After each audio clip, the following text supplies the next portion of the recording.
साथ अनुष्का राय और आप देख रहे हैं न्यूज हलचल इंडिया। चलिए नजर डालते हैं आज की कुछ ताजा खबरों पर। उज्जैन के महाकाल मंदिर प्रबंध समिति की एक बैठक आयोजित की गई, जिसमें कलेक्टर आशीष सिंह ने अधिकारियों से विभिन्न विषयों को लेकर चर्चा की। कलेक्टर ने बताया कि महाकाल मंदिर में 1500 के बजाय अब एक स्लॉट में 3500 श्रद्धालु दर्शन कर सकेंगे। इससे ज्यादा श्रद्धालुओं को दर्शन मिलेगा। वहीं मंदिर में रात 9 बजे की बजाय अब 9:45 तक श्रद्धालु दर्शन कर पाएंगे। इससे ज्यादा श्रद्धालु दर्शन कर सकेंगे। वहीं मंदिर में रात को 9 बजे की बजाय अब 9:45 तक श्रद्धालु दर्शन कर पाएंगे। इसके अलावा ओंकारेश्वर मंदिर का प्रबंधन विनीत गुरु को सौंपा गया है। वहीं महाकाल मंदिर के बजट को मंजूरी दी गई है। 64 लाख रुपए की आय दर्शाई गई है। वहीं महाकाल भस्म आरती को लेकर कोई निर्णय अभी नहीं लिया गया है। कलेक्टर के अनुसार श्रद्धालुओं की संख्या बढ़ने के कारण कोरोना संक्रमण को देखते हुए फिलहाल भस्म आरती में श्रद्धालुओं का प्रवेश बंद रहेगा।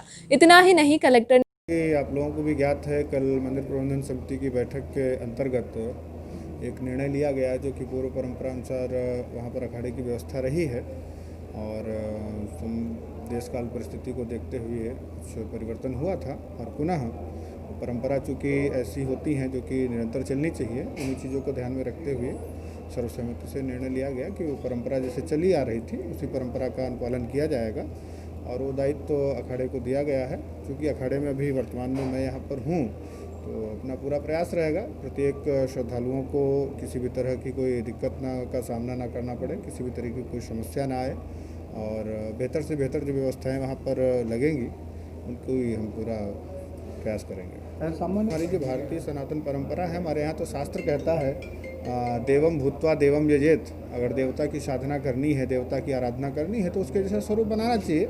ये एक अलग विषय है, हमारा सांस्कृतिक विषय है और इसके ऊपर चिंतन मंथन होना चाहिए समाज में। सभी संतों को, सभी हिंदुवादी संगठनों को और सभी वरिष्ठ जनों को बैठ करके इसके ऊपर विचार करना चाहिए और जो भी निर्णय आए समाज को उसका पालन करना चाहिए। भस्म आरती को लेकर क्या निर्णय हुआ था?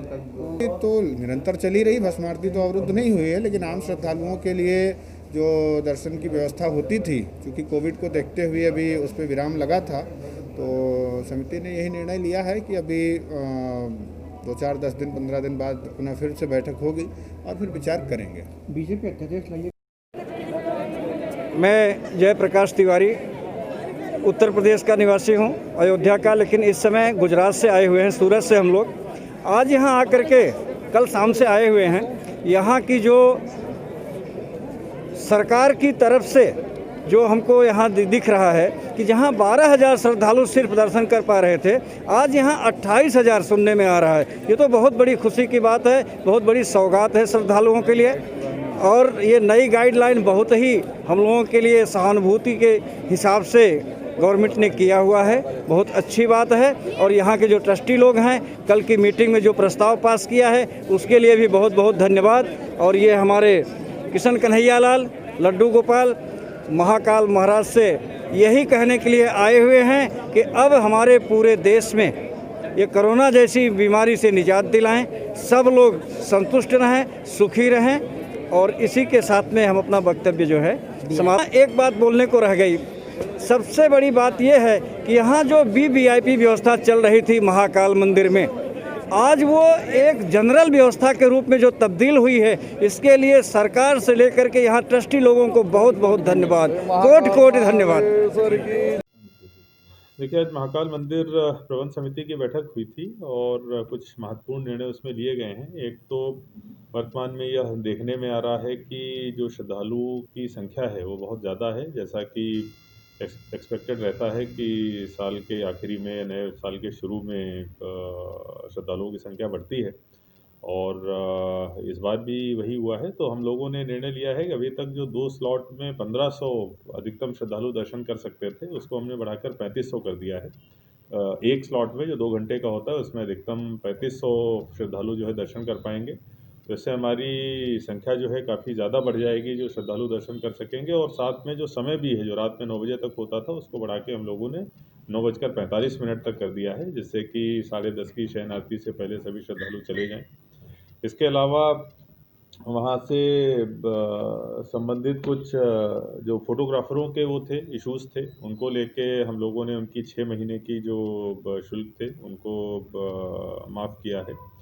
साथ में जो ओंकारेश्वर मंदिर के प्रबंधन को लेके भी एक विषय उसमें रखा गया था, तो उसमें जो अभी अखाड़े के विनीत गुरु जी हैं उनको उसका वापस पूजन का अधिकार जो है उनको सौंपे गए हैं। इसके अलावा बजट जो था वहाँ का महाकाल मंदिर का वो अप्रूव किया गया है। लगभग 84 लाख रुपए की आय जो है वो दर्शाई गई है। हालांकि अभी उसमें से जो कुछ स्मार्ट सिटी के द्वारा मिडवे जोन की दुकानें महाकाल मंदिर समिति को दी जानी है, उससे और ज़्यादा इनकम होने की संभावना है। उसको अनुपूरक बजट के रूप में हम लोग लेके आएंगे। तो ये कुछ महत्वपूर्ण निर्णय थे जो महाकाल मंदिर के सर, प्रबंधन भस्म समिति ने। आरती का क्या निर्णय लिया? भस्म आरती चालू हुई?